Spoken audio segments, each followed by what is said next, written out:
Bunker buster আন্তর্জাতিক রাজনীতিতে এখন অন্যতম আলোচিত বোমার নাম। ইরানের পারমাণবিক স্থাপনায় যুক্তরাষ্ট্রের হামলার পর সামরিক জগতের অন্যতম হট টপিকে পরিণত হয়েছে শক্তিশালী বোমাটি। ৩০,০০০ পাউন্ডের মরণাস্ত্রটি পৃথিবীতে শুধুমাত্র যুক্তরাষ্ট্রের কাছেই রয়েছে। ইসরায়েল পরম মিত্র হলেও বোমাটির ভিন্ন সংস্করণ তেল আবিবকে দিয়েছে ওয়াশিংটন। এবার সেই বাংকার বিধ্বংসী ক্ষেপণাস্ত্রই বানাতে যাচ্ছে প্রতিবেশী ভারত। বিশ্বজুড়ে যখন আলোচনার তুঙ্গে বাংকার বাস্টার বোমা, ঠিক তখনই এলো এমন খবর যা জানিয়েছে দেশটির প্রভাবশালী গণমাধ্যম ইন্ডিয়া টুডে। মূলত সমর ভাণ্ডারে থাকা অগ্নি-5 আন্তঃমহাদেশীয় ক্ষেপণাস্ত্রের দুটি সংস্করণ তৈরি করছে ভারত, যেগুলো বাংকার বিধ্বংসী বিস্ফোরক বহনে সক্ষম বলে দাবি করছে ইন্ডিয়া টুডে। আর এই প্রজেক্টে নেতৃত্ব দিচ্ছে দেশটির defence research and development organisation DRDO। সম্পূর্ণ নিজস্ব প্রযুক্তিতে তৈরি এই ক্ষেপণাস্ত্র ৭,৫০০ কেজি ওজনের বিস্ফোরক বহন করতে পারবে বলে দাবি করা হচ্ছে।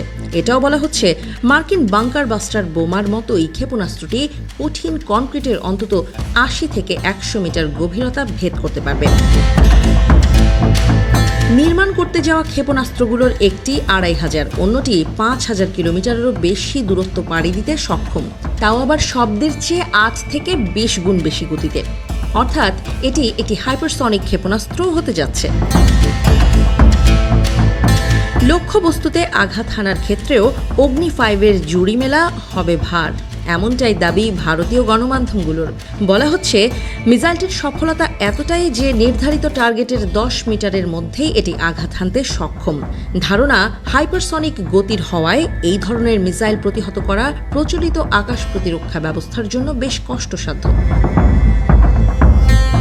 পারমাণবিক ওয়ারহেড বহনে সক্ষম হলেও অগ্নি-5-এর নতুন সংস্করণ দুটিতে শুধুমাত্র প্রচলিত বিস্ফোরকই বহন করা হবে বলে জানানো হয় ইন্ডিয়া টুডের প্রতিবেদনটিতে।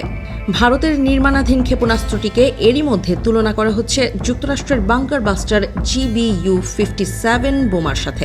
ভারতীয় সংবাদ মাধ্যমগুলোর দাবি, যুক্তরাষ্ট্রের চেয়েও সাশ্রয়ী ও কার্যকরী হবে তাদের এই ক্ষেপণাস্ত্র।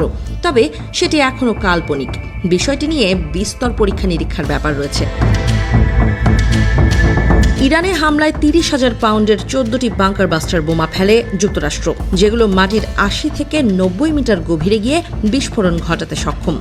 ফ্রান্স, চীন কিংবা জার্মানির কাছে বাংকার বিধ্বংসী মরণাস্ত্র থাকলেও সেগুলো যুক্তরাষ্ট্রের মতো অতটা শক্তিশালী নয়।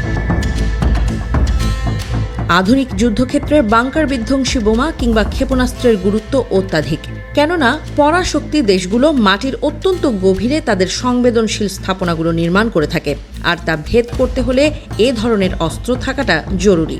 ভারতের প্রধান দুই প্রতিযোগী রাষ্ট্র চীন ও পাকিস্তানেও এমন অনেক ভূগর্ভস্থ গুরুত্বপূর্ণ সামরিক স্থাপনাও রয়েছে।